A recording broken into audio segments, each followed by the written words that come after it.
Hello, ladies and gentlemen. Welcome back to another episode of Season 3 of the Rule 34 podcast. I'm Jack, joined by Dominic Castillo. And Giovanni.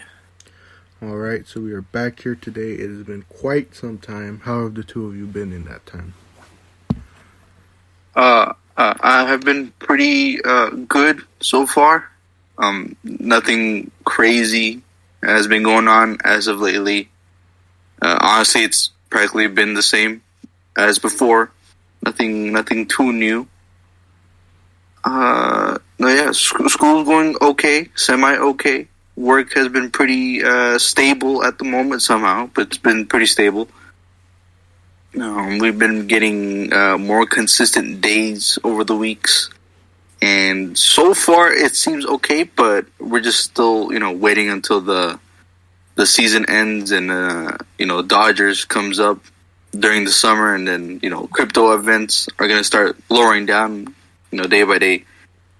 But so far it's consistent. The money is consistent, but aside from that, everything else seems pretty chill, pretty pog champ. Pretty good to hear, man. How about you, Gio? Since the last time we spoke, there's been some few updates in my life. My grandma has gone back to Mexico. And she was very sad to leave because she hates Mexico. She's a profound Mexico hater. But she's gonna be. She said she was gonna be back in pretty soon. She was just going to make sure everything was all right. But I have a feeling she might be back within a month or two. So it's kind of gas. I'm getting back into editing, which is really exciting. I invested in a program, in a plugin. It was quite expensive, $200, but I've been really exploring the program, and it's going to be a lot of fun making things in it. It's kind of like it's pretty much Blender, but as a plugin for After Effects, and it's so much easier to use than Blender. The controls are pretty easy. Like all of the hotkeys are a lot easier, in my opinion, than Blender's. So that's nice. I've been exploring some music with my girlfriend. I discovered this new group called XG. It's a Japanese girl group based in Korea that sings English songs, which is it's a pretty interesting trifecta. What else? Oh, I'm starting to. I want to get into learning the stock market and learning about investing and things like that. Just to see if I could grow my money on the side. I did some small investments yesterday, just pretty much guided by the app, and it's interesting seeing how fast it changes throughout, like, I don't know, an hour. So that's pretty cool. We've made a lot of plans to meet up in the last 2 weeks, but due to reasons we had to cancel them, which it sucks because you always want to hang out with the boys. But hopefully next week we're able to do something, preferably spike ball, because that was so much fun. Yeah, that was real fun doing spike ball and meeting up with a lot of our homies. I don't know if you were here for it. I mean, I don't think you were, but spike ball or not? Oh my gosh, not spike ball. I'm blanking on it right now. Stocks was actually a big part of this podcast for Dom during the pandemic. Do you remember that time, Dom, where you would talk about what you were investing in during the pandemic? That was a pretty crazy time back in 2020 and 2021. Yeah, at the early points of 2020, the whole stock market went berserk after a Reddit group decided to push GameStop stocks all the way up. And AMC. and AMC, the movie theater company, only because they wanted to do it as a joke, but not forgetting that some of these people from the Reddit group are, millionaires, so they completely pushed the stock all the way up, and they held it. And normally, what people do is that if you begin to hold, other people begin to get worried, meaning the billionaires and those who bet on stocks to tank. But in this case, the GameStop stock never tanked, only because people kept on holding their money, and so billionaires started losing a lot of money. And for the smaller people, the average Joes like us, those who held our money tight, and regardless, even if it tanked, we still kept our money. And a lot of like billionaires and high multimillionaires started getting angry and started going up to like newscasting, so like what was it, Fox and CBS and all these big news stories started breaking out that these billionaires are getting angry, and that they want a regulation over stunts like this when they themselves are the first ones who to come up with it. But now they're angry, not that they're losing money. Now also the small guys were winning money, and I myself was a bit part of it. But yeah, it was a crazy time.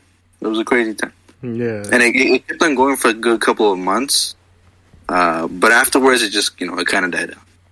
Yeah, I remember that because I remember we talked about it a bit sometimes, where it was like those like people really started getting angry solely because people were like in their eyes abusing the system, but like how often do they abuse the system in a different way, Exactly. But yeah, that was a pretty crazy time during all that. I still remember that, a couple of those episodes, and also you talking about holding out and all that. It was pretty crazy. Pretty fun time too. There was something else I was going to bring up, but I can't remember what it was. Oh well, what's it called? As far as me, I've just been doing a lot of writing lately. These past 3 weeks, I've been doing a lot of writing. Having had a lot of fun doing it, and just coming up with these scripts and video ideas. Oh gosh, there was something else that I was going to say, like involving that, but yeah, I've just been having a lot of fun doing that. I'm waiting to go back to school. Baseball's coming back, and I'm planning to make the commitment to watch at least one game a week and listen in on one game a week. So I'm hoping to do that to just, get more involved in the sport and cover it more. Especially because, after last season and after watching, I watched quite a bit, but it still felt like it wasn't enough. It was very fun, so I'm hoping for that. And then other than that, just been doing pretty good. Been listening to, I haven't been listening to as much music as I would like to, but I've still been listening to a lot. And I've been having a lot of fun with a lot of the music that I've been listening to lately. But speaking of music, I'll turn it over to Gio for today's topic at hand, because he was the one that proposed it to us, and it was quite an interesting idea. So in today's topic, we're going to be discussing KSI, or KSI Olujide BT. He's a very renowned YouTuber. He's been in the game since 2009, and he's, the Sidemen, KSI and Sidemen, they pretty much go hand in hand. And for a while now, maybe like 5-6 years, he's been dabbling in music. So, but lately, I've been getting back into the Sidemen content, and then I heard that he dropped another album. And I was a fan of his music, especially like his rap songs, because it always surprised me how proficient he was lyrically, and just being able to write like very clever lyrics. That always impressed me about him, because like usually when someone gets into rap, they just make very generic rap lyrics. So I have money, blah blah blah, you know, the usual stuff. But with KSI, it's kind of different. So I thought today we could talk about what the main focus is KSI and his music, but we could also talk about his mentality, the whole boxing scene that he basically created with his first fight against Joe Waller and things like that. So I asked the boys to listen to one of his albums, or maybe his only album, because besides that he only has like EPs and singles. So I asked the boys to listen to All Over the Place, which was released in 2021. In Apple Music, it says it's a hip-hop / rap album. So yeah, that's pretty much it. Today with KSI. All right. Starting off, Dom, what were your initial thoughts?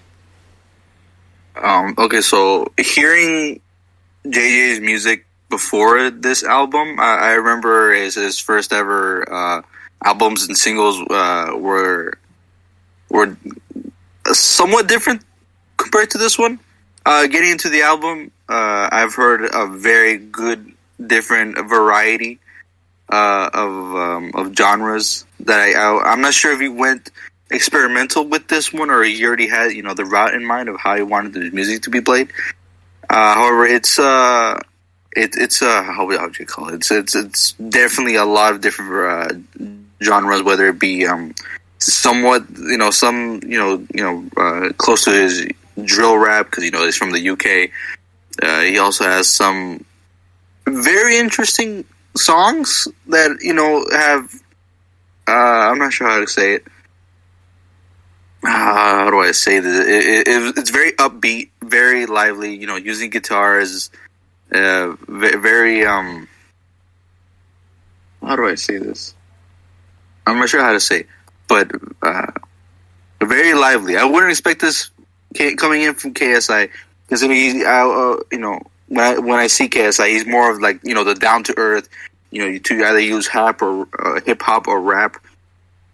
To show off his lyricism and his skills, and all that stuff. But there was some, very upbeat and heartfelt songs that were, I guess, wholesome in nature. However, other songs were, very, I would say, very gritty, very similar to that. To I think one of the songs sounds very similar to that of like reggaeton, and something similar to just that sort of lyricism, I guess, if you want to say. But overall, I think it was a mixed bag of goodies that wasn't the best. I have to say, some did sound a little bit cheesy, but overall, the album is okay. It's okay. I like it. It's not so bad. Interesting. All right, yeah. What's it called? Going in for a first listen, I recognized, like how Dom was saying, there was definitely like a lot of variety in what he was doing, and I was like pretty surprised by it. And I was also surprised by like the features. I don't know if you guys like noticed that. Like he had like a decent amount of features, and they were all like how would I put it, like prominent in a way. Yeah. Like he got some like pretty big features. Oh, excuse me. He got some pretty big features like on this album, and I was kind of surprised by it, because kind of like how Gio was bringing up, and we'll get into like this discussion later about just how much YouTubers and like streamers have grown, but it's like when it comes to like a YouTuber and making his album, it's like usually when you see them transition into music and like actually going like full into music, they usually like start off with like features of artists within the same genre that they're going for, like the same scene, like how Dom, you brought up the UK drill scene. They'll usually, like for example, like KSI, you'd assume he'd bring in, some people from there that are like either well known or lesser known and all that, just to start off. And who knows, maybe he did that like at the start, but like you look at the people he had featured on this album, and it was quite surprising. I was like, man, he was able to get those people on an album like this, Like, it really caught me by surprise. And then, how do I want to put this? I don't know, like how Dom was saying, there were some good tracks and all that. I'm trying to think of how do I want to put this, because I want to put this in a way that, doesn't sound negative. It doesn't sound, how would you put this? It doesn't sound refined yet, and I think it's because, it's barely his start to music, He's obviously done it a while, with the whole YouTube thing. I know back in the day there was that whole thing of where him and the Sidemen were doing, like, diss tracks on one another, like, to play up a whole story, I think it was. Mm. So it's like, when you start off with stuff like that, you obviously aren't taking music seriously and all that, but this is like one of his, at least from what we've seen, I don't know too much about it, like his first full attempts at getting into music. And so for a first attempt, I'm pretty impressed, that like, hey, this is pretty good for a guy, who went from YouTuber into music and all that. And I think that, it demonstrates his potential, that once he refines his sound and really gets into working well with the music and all that, it could be even better, because and that's something that you notice with even people who start off as musicians. How like you discover them when they're starting off and you like them, but as you watch their career, you really start to see them refining their sound and really starting to understand, all the different levels that are involved with music, like just the littlest things, such as, matching the tone of a certain part of a song, changing the tempo at a certain point and all that, and like really getting into the nitty gritty of stuff, like when it comes to the production, when it comes to, the songwriting, the lyric writing, when it comes to the hip hop, flow and, changing like your flow, your schemes and all that, and I recognize with this album, like how Dom was saying, he had a good bunch of great songs on here that were pretty good, and a lot of them were upbeat and all that, and it just kind of demonstrates that potential that, like, if he really continues at this and really takes it seriously, he could have something on his hands, even if it's not something he wants to like fully invest in as a full-on career. It's like, if he like keeps going at it, even as a side thing, I think, he could really demonstrate some like good stuff out of it. I agree with that. Like, in my opinion, his strongest style is like hip hop rap. Because I don't know, because like the thing that really, what's like the proper way of saying it? It's kind of like, it's not, it didn't bother me, but it didn't sit right with me. It's like it's like the songs where he decided to sing, because maybe he doesn't. It's obvious that he doesn't have like the most experience in singing. Like, it's still new, but the thing I kind of like about it is that he's able to I don't know, just get it out there despite of that. Because he's not a professional singer, but he still got on the track. He's like, all right, this is the sound that I have in my head. He did it to the best of his ability, and like with all the confidence in the world, still put it out and like into the world, so that others could hear what I don't know, what he feels through his music.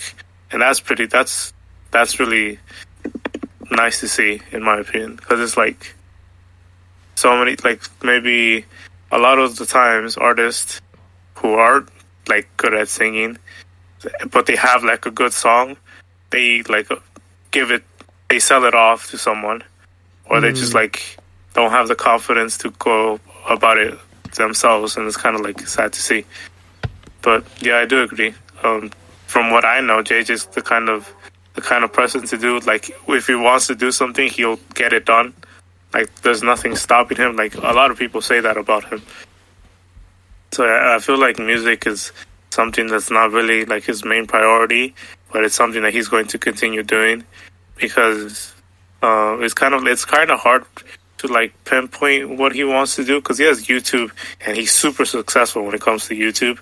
And then there's music. I think this album hit #1 on, I don't remember what charts, but it hit #1. And then he has a whole boxing thing where he's had was it like 4 or 5 fights, and he hasn't lost a single one. And he did the thing when he had 2 fights in one night, and he won both of them. So it's kind of like what is he gonna do next? But yeah, I really like a song that I really enjoyed listening to is Madness, just because of, I don't know, just the lyrics. Pretty cool. Anything that JJ does, like when it comes to rap, is I always like, especially like you mentioned it earlier, like the diss tracks. His diss tracks were insane. And like he was able to do that like within like a few days. He wrote an entire diss track, produced it, and then released it. It was insane. Like, I don't know if you guys were like into that stuff when it was happening, but I remember, when was it, like sophomore year when that was happening? I was just waiting until it dropped, and then during lunch it dropped, and I kept listening to it because I was like, holy cow, this guy went insane. But yeah. Yeah, I'm looking at it. He went #1 on the UK's album charts. Yeah. Yeah, that's pretty impressive, and apparently it's been certified gold, this album. Whoa. Oh wow. Yeah, that sorry, excuse me. That's pretty impressive. But oh gosh. But yeah, you mentioned all this other stuff that he has going on. You know, he's obviously started off with YouTube. He has the whole boxing endeavors and all that, you know. And, you know, real quickly, not to stray too far away from talking about the music, but, you know, it is sort of impressive to sort of see this sort of rise in like content creators, and just how far they sort of come and sort of push themselves, you know, in sort of their role in society, in a sense, you know. Because, like, you think back to the days when we're growing up and we're seeing YouTubers, you know, it's like, it was almost like an echo chamber in a way, where it's like these people almost like exclusively existed on places like YouTube, you know, and you didn't really see too much of them like anywhere else, you know. Like, even like some of the top most subscribed ones, like even when PewDiePie was getting big, it's like you didn't really hear much about him outside of the YouTube landscape, you know. Like, obviously you maybe talked about it with friends and all that, you know, but like basically anything like that was happening on YouTube was exclusively staying within that realm, you know. You weren't hearing too much about it, or, you know, these YouTubers going off into other ventures. You know, there was a couple YouTubers that, you know, dabbled in music, you know, but it wasn't really anything big, you know. It was usually just, hey, I wrote this song and I really wanted to give it a try, you know, here's this and that, you know. Compare it to now, where, you know, almost all these big content creators are constantly collabing with all these different, you know, brands and musicians and athletes and all that, you know. And it's kind of crazy to see, like, just how much they've grown the landscape to where now a lot of YouTubers are coming up with these different side venues, in a sense, to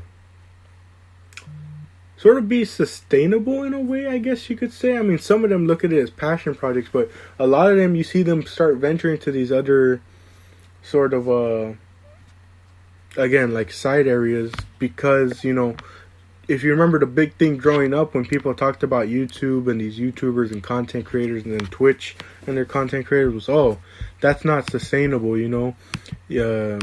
sooner or later the hype's going to die down or whatever, or you're going to not want to do it anymore or this and that, and so it's like they basically heard these criticisms and said, okay, well, if I as a content creator am doing like a million things, one of them is bound to be sustainable, or all these little side venues will sustain me as like a group in a sense, so like in the matter of KSI, he's like, hey, I'm successful on YouTube, I'm now doing music, I'm now doing boxing, and the absolute promotion he's done into like boxing and actually making it an event that people tune into, instead of just people being like, what the heck is this? YouTubers boxing, content creators boxing, It's like, no, they turned it into this whole spectacle where they actually get like pay-per-view buys and people tuning in to see it and all that, And so it's like, it makes him a good portion of money. And so it's like, he has all these side avenues that are getting him, all this money to sort of combat that criticism of like, hey, well, if you don't think YouTube's sustainable, I mean, I already was successful enough on it. Now let me show you that I can be successful in all these different ventures of mine, Yeah, it's kind of the whole the sustainability thing is really interesting because, like you said, at first people were very skeptical about it. Like, oh, YouTube, what is this? You make videos for money? Like, it was unheard of. And then until it became sustainable, but now seeing how, the whole trend system is happening a lot faster than before, is, in my opinion, is kind of going back to being unsustainable because you have your moment in the sun, but then after, like, when the next guy comes up, everyone forgets about you, and, like, all the money that you were making drops dramatically. So now you're like, oh, I need to think of something else because like you make it big, you're like, oh yeah, this is gonna stay forever. I'm making 100K in a week just off of my videos, but then you start buying stuff. Oh, I bought $1 million house that cost $30,000 to rent a month, but then you lose all that money, and now you're screwed. So then I saw this tweet on a few days ago on the whole, if you're like fortunate enough to have your moment in the sun, take that opportunity to like try to build I guess like a small empire from it. Like, don't just depend on one thing. Like, if you have YouTube, let's see what else you could grow it into to use like your moment in the sun to make something else of it. And you've seen a lot of people, like KSI is a really good example of it because it wasn't like, the one thing that did happen was music. He went, all right, YouTube, all right, I'm going to try music. That's the one thing he tried venturing into. At first, the boxing thing just happened on its own.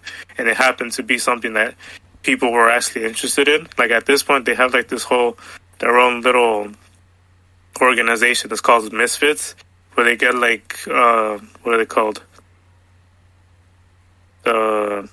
What's like the tier under professional amateur boxers, and they give them a chance to be seen by the world. So now they have a bunch of different cards every few months where a bunch of like nobodies get to fight in front of 20,000 people, and now everybody knows who they are now because of this event.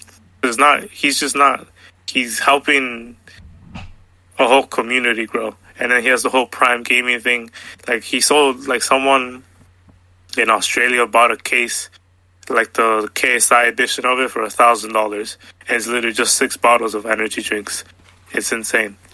So yeah, the whole YouTube thing has given a lot of people the opportunity to venture into what they actually are passionate about, and it's just something that, I don't know, like, for me, it's I'm envious of it, because if I could have, I could do something and get like a lot of money to then use that money to continue like my whole editing thing, that would be a blessing from God, to be honest.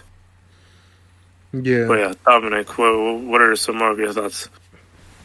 A bit more of my thoughts, I guess, into all this scheme. Yeah, I agree with y'all. Seeing KSI rise out of this with, I guess, a lot of doubts, seeing that YouTubers cannot always just become artists just because they're famous. But I think JJ obviously broke through that, I guess, mindset from other people who had negative thoughts on this. But I'm pretty sure beforehand there was a bunch of YouTubers who also became artists and musicians, or who came in as artists and musicians, and just used YouTube to, I guess, express their musical talents and such. But I think JJ comes from a different place in terms of, I guess, notoriety with, I guess, his game, his FIFA stuff and all, his crazy antics. But I think this also follows in the footsteps of like Filthy Frank, becoming into Joji. Because I remember many people who saw this transition didn't think it would ever happen. I thought it was, and would have only thought it to be a joke, because Filthy Frank, is obviously a character that is insane, and heavily, I guess, tone deaf in terms of. I don't think I should go further with that. But anyways, people saw this transition from Filthy Frank to Joji, thinking it was going to be a joke, but he was serious for him to to kill off the character, I think in the storyline.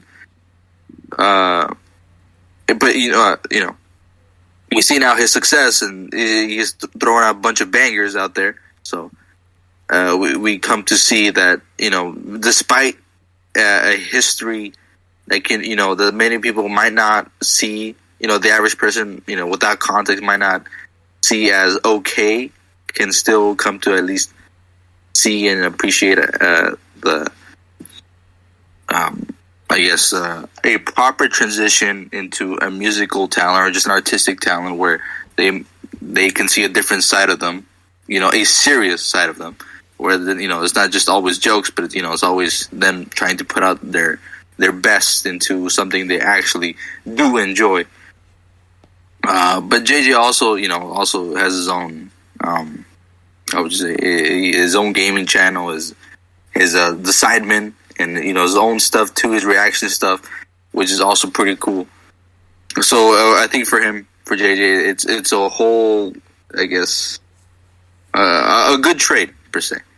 He gets to use some of his talent for music, and use the rest for his YouTube inspirements, if that makes sense. Whatever, but yeah. But that Joji song, what was it called? Glimpse of Us? Oh, Glimpse of Us. Yeah. Dude, that thing was hard, man. Yeah, Dom and I did a review of it last year when it came out. Yeah. It was a pretty good song. What's it called? Dom brings up an interesting point real quick that I just want to bring up.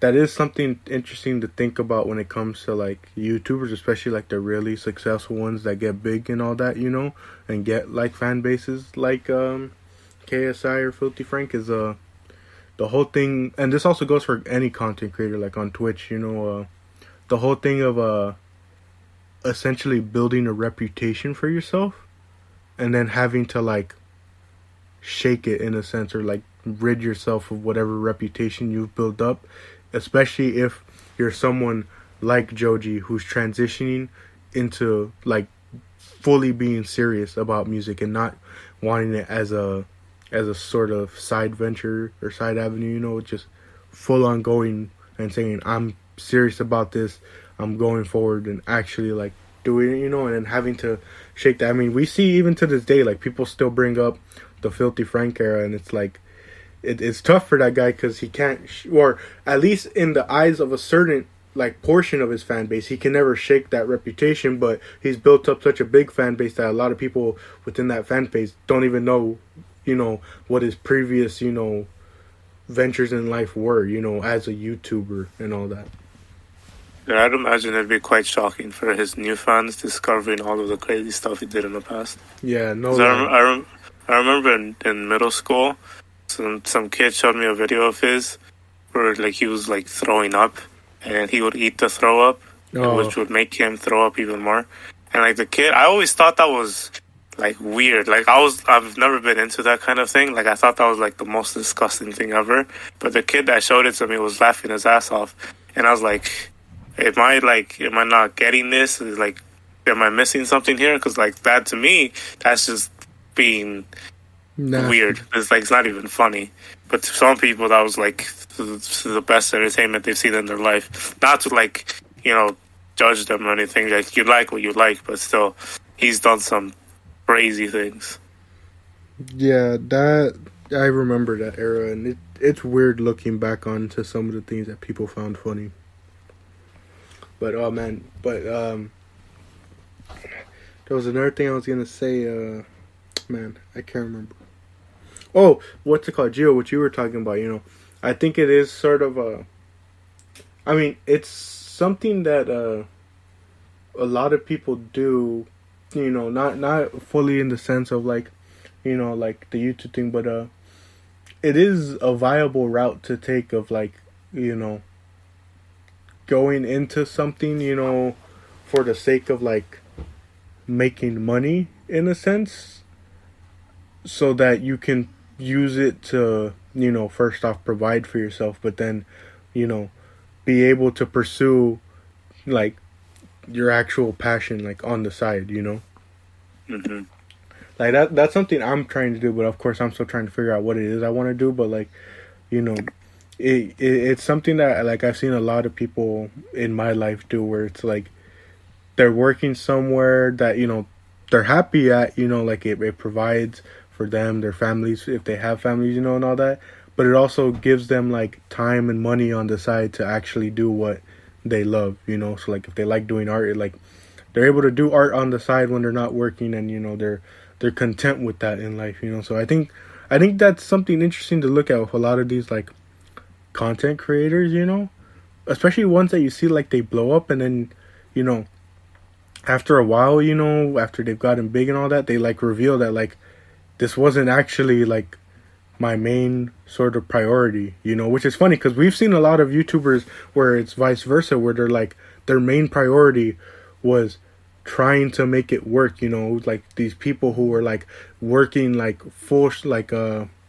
working full-time jobs on the side at like whatever they were working as, like at restaurants, or working at some of them were working at convenience stores. So they, I don't know, I've heard stories of like them working like construction, accounting, whatever. Like they have like these full-time jobs, but yet their main focus was always to try and just make streaming work, make content creating work, and all that. And then you get the other side of the coin where you see a lot of these ones come out and like, I didn't even want to like like this, like streaming content creating wasn't their main focus, but because it became it, then you start seeing them, you be like, okay, well, I'm gonna actually start getting into my actual passions now that this has allowed me to, like that it's giving me the time or money to, and all that, or to pursue it without the stress of needing to make it work in a sense, which I think is something very interesting for this side of like music when it comes to like the YouTubers and content creators getting into it. It's like they almost in a sense have it easier in a way. Obviously, after when it comes to like, let's say this album with KSI, he obviously wants it to be successful, especially after getting all the features he had on it. He obviously wants it to be successful and make a profit for him. But like they almost in a sense have it easier, in the sense of like, unlike the people who are, not to say that these guys aren't musicians, but like when you look at the music world, for example, you look at like, I can't say the big artists, because if they're big at this point, they don't really have to worry as much either. But like, you look at the smaller artists that are really grinding and trying to create this fan base, whenever they drop music, they have to worry about how it performs. They have to go out and promote it as much as they can, get people to listen, make a profit off of it. Whereas, these content creators and YouTubers, because it's like, even if it is their main passion, they don't have to worry about it breaking through and even breaking past their fan base, you know? Like, if it's just their fan base that's listening to it, that's fine to them. Whereas, you know, like these smaller guys, it's like they're hoping the music breaks through and gets more listeners in, you know? So I think that's an interesting thing to look at. It's just like, you know, I almost, in a sense, you know, even though they're just starting off, these people, like I said, the more they get into it, you almost, in a sense, want to hold them to a bit of a higher standard because of that that difference in stress, I want to say. I don't know if that's the right way to say it, you know, but like the fact that the pressure is different. Yeah, you know, like, you know, for example, KSI, I don't think he would really have a record label, you know, breathing down his neck about we need this released by this and then, and we need the music to sound like this and this, you know. What do you guys think? I was gonna on the whole using YouTube to get money. There's a lot of like I know one YouTuber specifically who did that. I don't. Do you guys know? I mean, this might be kind of like a why are you mentioning this kind of thing. There was a YouTube called Lexi Pantera, and she blew up because of a twerking video that she did, and then she kept doing twerking until she had like enough money, and then she like did a complete 180 and did music, and like all of the subscribers that started following her obviously wanted a certain kind of content. So then when she got into the music thing, she lost a lot of that following because like, oh, you're doing music, your music is not really to my taste anyways. I'm going to stop following you. So she lost a lot of it. So there's also that where you kind of like baiting people to follow you for that income, and then you just do what you want to do. But then at that point, they're like, all right, this is not what I came for. So it's like, you know, I'm ending my subscription here, kind of thing. So there's also that, which is kind of like scary for those people who want to go down that lane, like the whole, you know, getting money through like exploiting the you know, the desires of people. So there's that. There's a lot of that. But yeah, that's another thing that happens too. And then on the whole, this is one thing I wanted to mention. I always thought, you see the Sidemen, how they're just like a group of friends who decided to do content together at some point. I always thought that we could do something like that because our friend group is, you know, we have good banter. So I don't know. That's just something that I always thought of. The incident on Overwatch 2 would have definitely blown up. Yeah, I mean, we have a lot of those moments. Like, if you have a friend group and you guys are really good friends, and you have like a certain kind of banter where nobody really gets butthurt about anything, you could just make content of it, and then someone's gonna find it funny. Well, we got about 2 minutes left. Any final thoughts from you, Dom? No, nothing much else. Overall, I think the album was a pretty good slapper. I enjoyed a couple of songs. I like "Sleeping with the Enemy," "Madness," and "You." I thought those songs were some jammers. Other than that, I enjoyed this side of JJ. All right. Any final thoughts from you, Joe? It's pretty much the same. It's yeah, I liked it. I liked most of it, and I'm excited. I'm honestly excited to see more from JJ, to see what he produces, and if he releases like another hip hop album where it's like pure, you know, drill rapping, I'm gonna cream. But yeah. All right. And like I said, to wrap up my thoughts, I definitely think, you know, he has potential. Just like any artist, the more you get into music, the more you really start getting to nitty gritty of it, the more it's going to help. And time will tell, you know, how serious he is about this venture. But with that being said, thank you all for joining for this episode of the Rule 34 Podcast, Season 3. As always, if it exists, we have an opinion on it. Thank you all, and we will catch you on the next episode.